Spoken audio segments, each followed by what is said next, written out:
Hello, everybody, and welcome to another episode of the Helium 10 Weekly Buzz. My name is Lailama Hasan, and this is the show where we get you familiar with the latest news in the Amazon and e-commerce space, interview people you need to hear from, and provide a training tip of the week that will give you serious strategies for serious sellers of any level in the Amazon, Walmart, and e-commerce world. Let us see what's buzzing this week.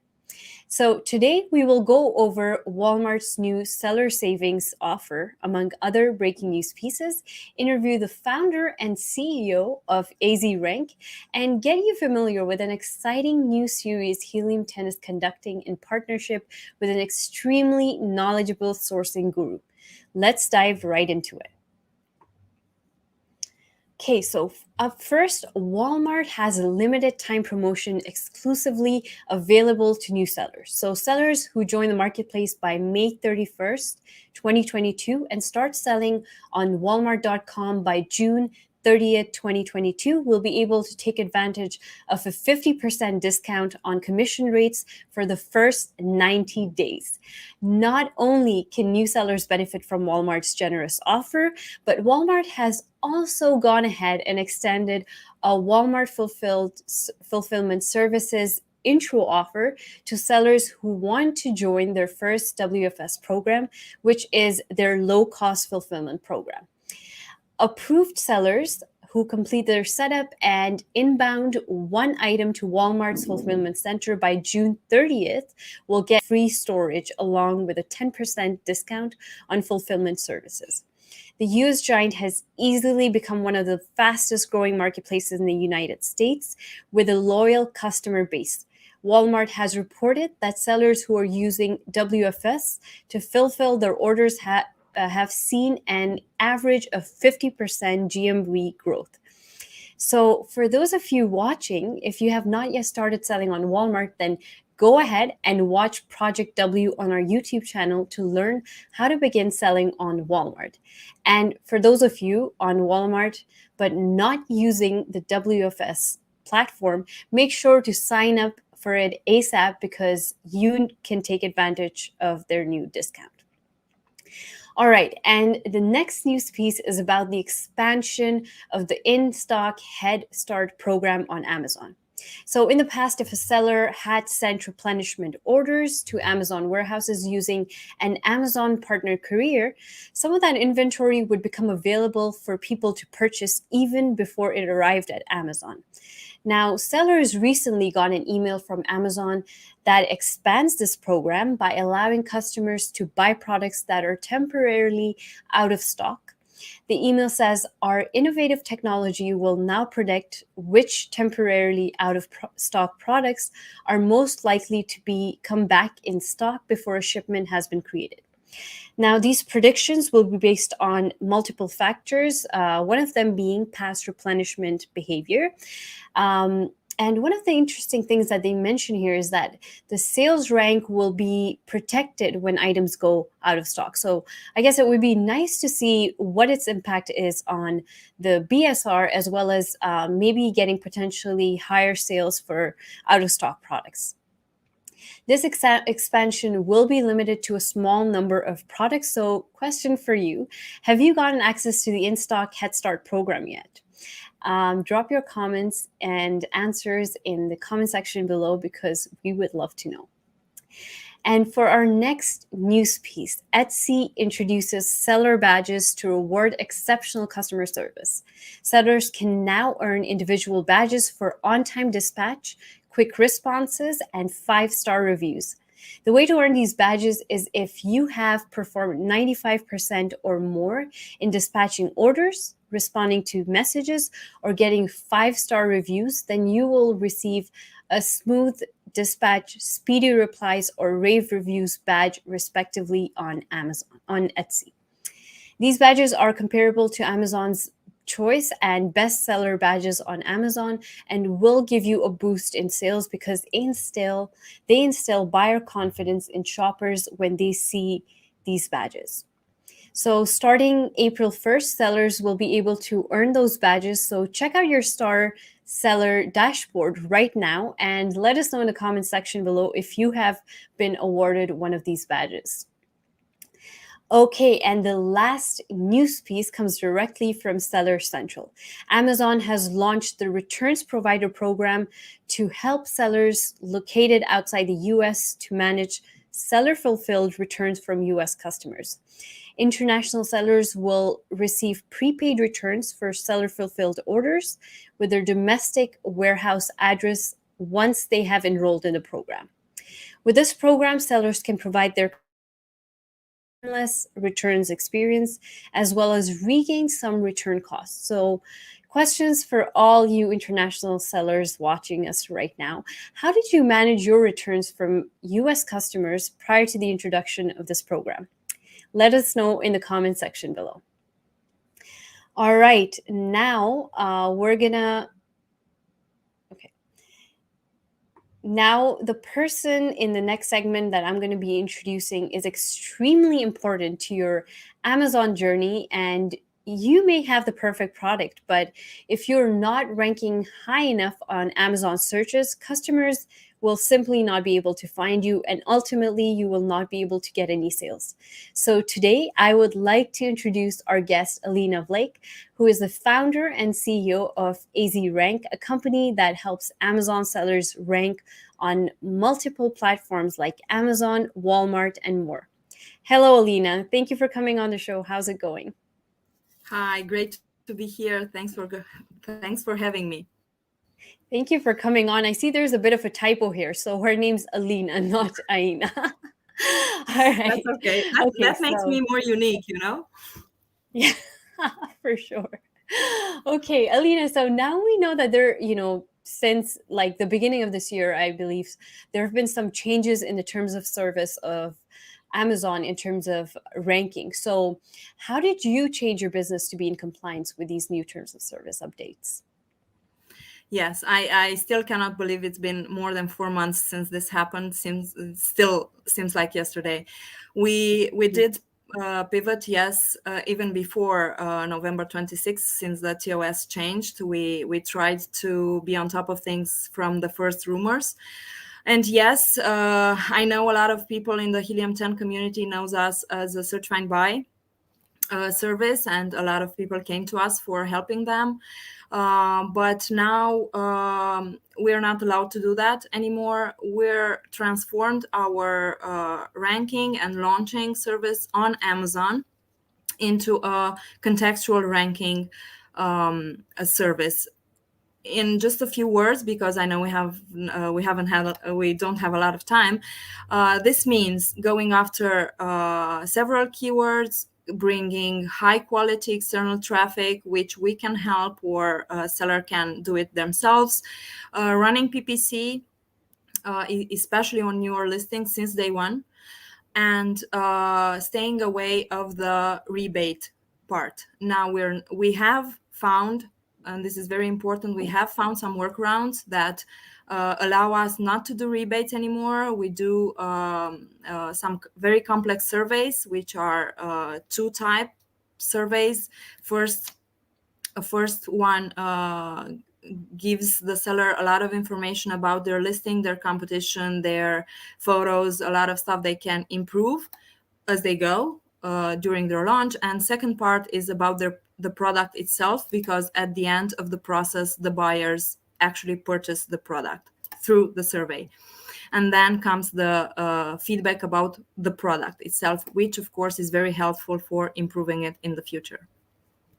Sounds good. Yeah, no, I definitely get the focus on the after experience of purchasing, right? Yeah. Now, have you, are there any kinds of trends you were seeing in ranking these days on Amazon? Well, actually, yes, because this type of contextual ranking that we're doing, contextual ranking meaning not just focusing on one thing. Let it be PPC, let it be Google Ads, external traffic, our surveys, whatever. It doesn't have to be just one thing. Contextual ranking means doing several things, because Amazon isn't Amazon 2022 isn't the Amazon of 2020 or 2017. It's a lot more difficult and a lot more complicated. So our preaching is not just go for one keyword or two keywords, go for several keywords. And we have a very good way of doing that in our campaigns through the surveys. For of course for good keywords, so not just random keywords, for the keywords dedicated to your product. And on top of that, run PPC, do some external traffic. Google Ads is the simplest way, and it can also bring you value, like real organic purchases from it. So at the end of the day, ranking works very well. The way we do it with several keywords is even better than before, when you used to do just one or two maybe. So I think that's it. Yeah. Amazon's definitely becoming a competitive marketplace in Oh, comparison to yes. how it used to be. And that's kind of the reason why people are expanding onto other marketplaces like Walmart. So, Definitely. Alina, since you also provide ranking on other platforms, what's happening on Walmart these days in terms of ranking and seller interest towards, just even launching on this particular marketplace? Walmart is so extraordinary. I mean, for me, it's like Amazon 10 years ago, when you don't have almost anything. Thank God Helium 10 started developing some tools for that. So yes, ranking on Walmart is a challenge, but it can be done. Not that difficult. Search find buy is still allowed, but before anything, before doing search find buy, before even thinking of PPC, um, we always recommend to look at your listing score and get it optimized to the best possible, as high as possible, because you will get rank just from that. I know that many sellers have the main challenge of many sellers is the first reviews, because that's a very important percentage of the score. You can just ask a friend, or you can just ask us. We still have ways to do that. So that's gonna help a new listing on Walmart really increase in your score. And then just constantly optimize, send to WFS. That's also very important to get the 2 days shipping badge. And then find some good keywords. Use Helium 10 to do that, to do the Cerebro on some competitors. Try to stay on top of that. Do some search find buy, and you should be fine. Yeah, optimizing your listing before you even think about, other strategies. That was a great point. Thank you so much for your invaluable insights, Alina. It was an Thank you absolute too. pleasure having you on the show. It was a pleasure being here. Bye. Okay, and for the next portion of the segment, I want to begin by telling you about a special someone who is the leading sourcing experts in the world. He's someone who has personally visited over 500 factories, attended more than 20 plus Canton fairs, and sourced over 2,500 products, even going on to work with multiple infamous big brands. He specializes in everything from product design to manufacturing best practices, price negotiation, and beyond. If you follow our Freedom Ticket Extra sessions, perhaps you know who I'm talking about. I am talking about Kian Golzari. What I'm about to share with you is a clip from a new series Helium 10 is doing in partnership with him and his YouTube channel called Sourcing with Kian. The series is intended to be a place you can turn to when you want updates every few weeks on the most current sourcing and shipping issues coming out of China. Whenever there's a new episode, we will showcase a snippet on the Helium 10 bus to keep you up to date, since sourcing and shipping is a large part of running your Amazon business. Now, in this video clip that is about to play, Kian talks about a summary of the supply chain in 2022. And of course, don't forget to head over to his channel and subscribe to it to watch the full clip. But for now, here are some topics that he covers in the third episode. Let's firstly talk about the logistics side of things, right? This is going to affect our sea transport, our air transport, and then also our rail transport, right? So the first one is sea, and I'm not even going to attempt to draw it, but let's start with sea transport, right? In Ukraine, they've got a very large container port in the city of Odessa, and they've actually had to close that port down. And a lot of containers also go through the Black Sea, which have been diverted as well. So all that does is that moves more traffic to already... Sorry about that, guys. That was the doorbell, Amazon delivery, and it's ironic because that's why we're here. That's what we're talking about, and then that stuff arrives here at the door. So where was I? The ports, Odessa terminal, all that cargo is now being rerouted to other busy ports in Europe. They're not containers aren't going through the Black Sea, so it's essentially rerouted a few containers. It will put more pressure on other ports. So we essentially just makes European ports a little bit busier. The other thing is the workforce as well. The ICS, which is the International Chamber of Shipping, stated that seafarers, meaning the people which work on vessels, there's 1.8 million seafarers in the world, and over 200,000 of them are Russian. So over 10% of the workforce are Russian. Now, how that impacts is that, Russia have been denied, a lot of their banks have been denied like SWIFT payments, which means that 10% of the workforce who work on vessels are not getting paid as easily as they were before. So that might impact the number of workers in an already capacity affected industry. So therefore we might see less vessels available, less routes available, which then just puts more pressure on shipping, and we might see a spike in price as a result of that. And it's not something that you always feel immediately. It's something that can happen later on down the line because they can deal with it in the short term, but in the long term it puts a massive strain and a massive pressure. So just watch out that if you do ship to Europe rather than the US, you might see some issues with your sea freight pricing. Now the other thing is air freight as well. There's a really cool website called Flight Radar 24, and I'll pop that up on screen right now. But now if we focus on air, sorry, my writing is so bad. If we focus on air, and if you go to Flight Radar 24, you can see all of the live airplanes right now. And obviously Russia and Ukraine especially, is a bit of a no-fly zone. So you'll see all the airplanes and you just see a gap over Russia and Ukraine. So air freight has had to be rerouted. Also, some Russian airlines aren't allowed to travel to certain areas.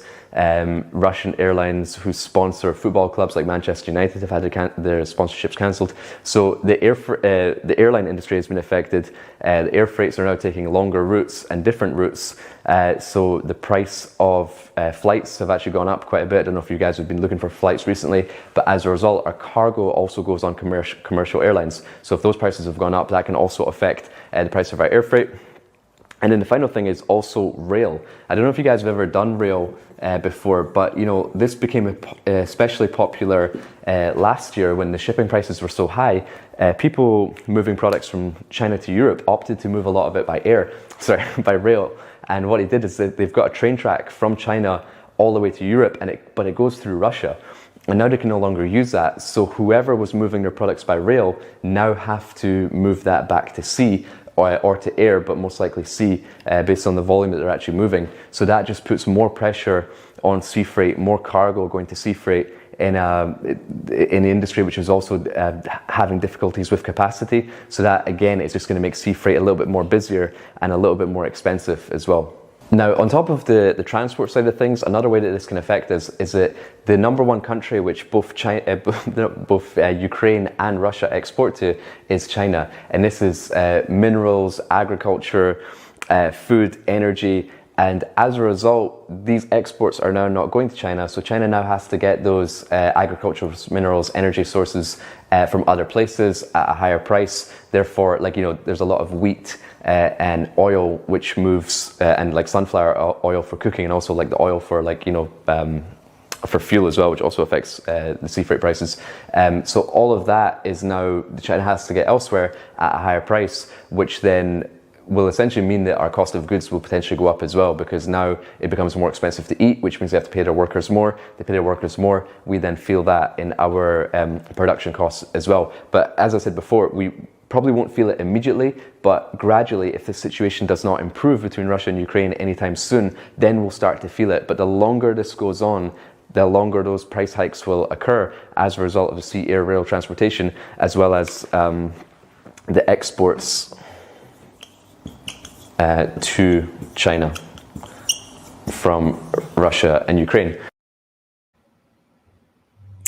Okay, so before we sign off, I want to remind you that if you're not already well-versed in selling on Walmart, go to www.helium10.com/project-w right now to learn how to sell on Amazon, the Walmart marketplace, which has a whopping 120 million monthly customer base, by the way. And this marks the end of our weekly buzz. Don't forget to like the video if you're watching on YouTube, subscribe to our channel, and hit the bell icon below to get updates from us whenever we have a video for you. See you next week, same day, same time.